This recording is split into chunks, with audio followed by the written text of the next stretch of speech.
Et le comment, à chaque fois, on le redécouvre toutes les 2 semaines, on fait un nouveau truc et c'est ça qui est stimulant.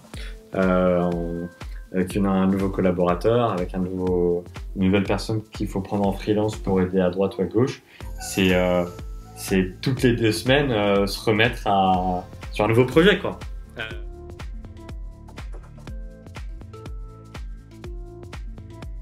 Et du coup, quand tu as fini cette expérience, tu as direct lancé Super Creative? Ouais, à la fin le premier jour de liberté, j'ai lancé Super Creative. Et Super Creative, ça a commencé comme une plateforme donc, pour recruter des très bons designers. Il y avait le côté matching, mais il y avait aussi le côté interface de collaboration. J'avais développé cette interface-là pour que le client qui recrute un super créatif puisse collaborer avec lui ou elle sur la plateforme. Et après quelques mois, il y avait un tournant à prendre.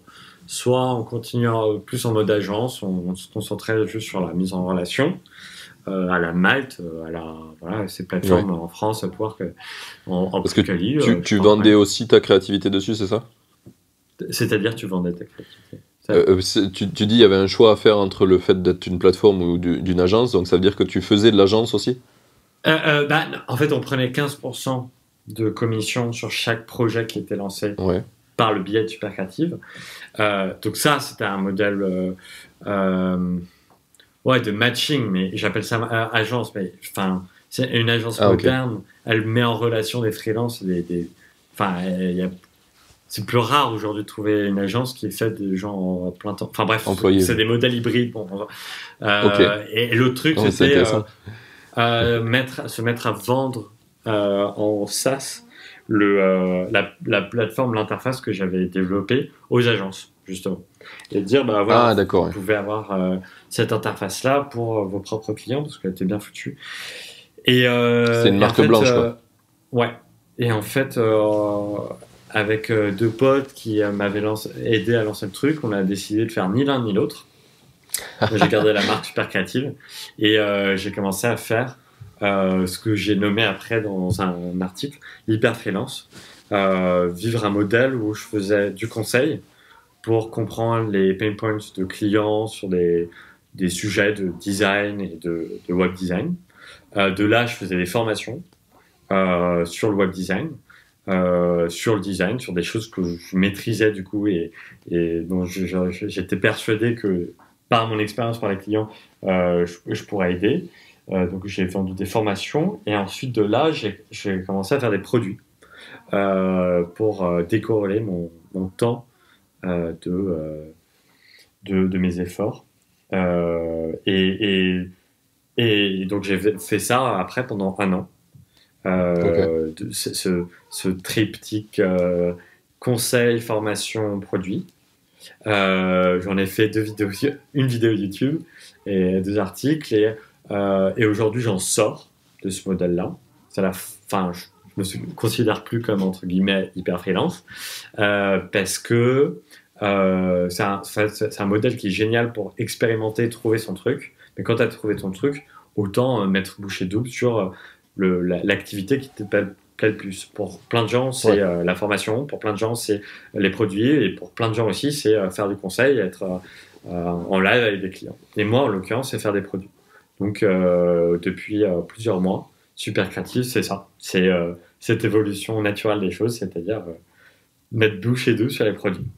Et donc, lancer un nouveau produit toutes les 2 semaines, c'est un tempo qui est intense. Moi qui, en l'occurrence, me stimule et me plaît énormément. Enfin, c'est la constante parmi les variables, quoi.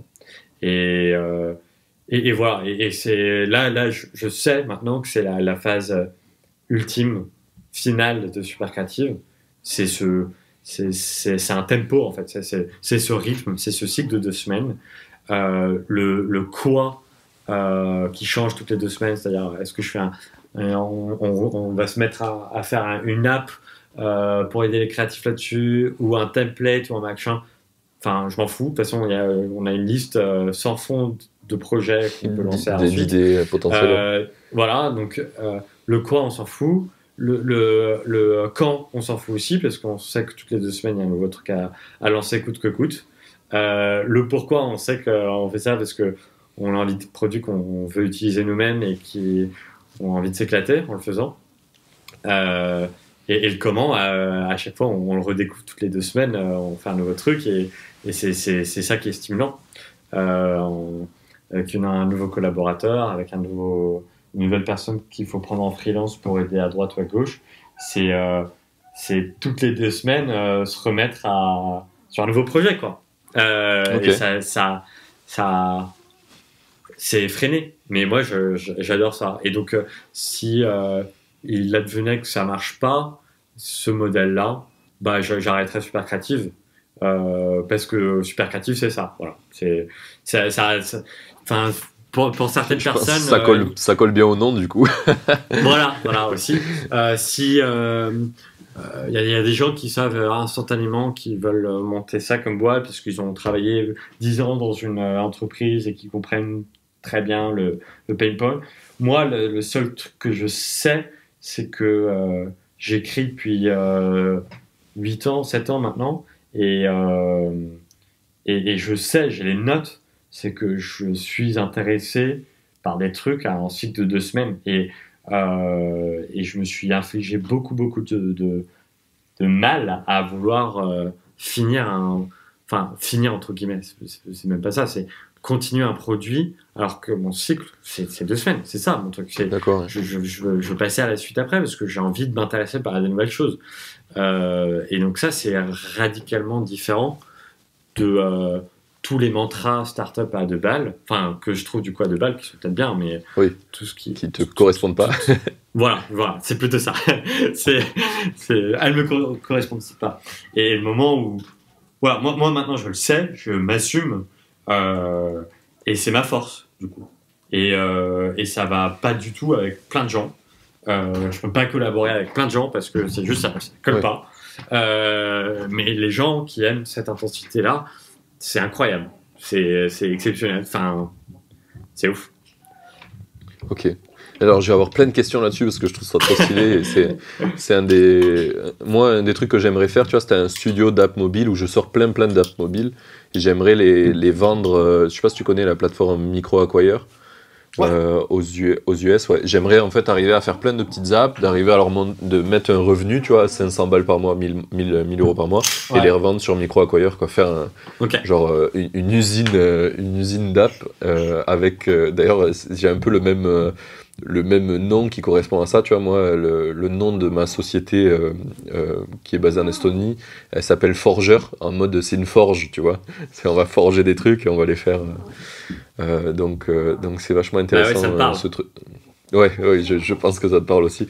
Mais du coup, c'est quoi un peu ton... Si tu fais un produit toutes les 2 semaines, c'est un produit que tu sors et que tu vends toi, ou des fois t'aides des personnes et c'est eux qui vont le vendre? C'est quoi un petit peu la forme? C'est toujours... Ça part de toi? Alors, l'idée, souvent, elle vient pendant les discussions avec les collabs. Moi, j'ai Ok. un paquet d'idées, forcément. Donc, j'en propose. Et moi, aujourd'hui, et en fait, c'est cool parce que ça s'est fait assez rapidement. Je suis dans la phase où j'apporte le plus de valeur, c'est la phase de conception vraiment fondamentale du truc. Enfin, Ok. je fais l'esquisse au début, je fais le concept, je fais les premiers mots, je fais la première direction artistique. Et, euh, et voilà, et ce qui est super, c'est que là, aujourd'hui, Super Créative, j'ai déjà des gens qui arrivent, enfin, qui travaillent du coup, qui exécutent, euh, et donc qui exécutent et qui après promeuvent ces produits dans le même cycle de 2 semaines. Ok. Donc Ouais. tu pars à chaque fois de gens, avec des gens, et tu pars de zéro, et en 2 semaines, tu fais un produit, c'est ça? Et Ça, ça, ça va, ouais. vas-y.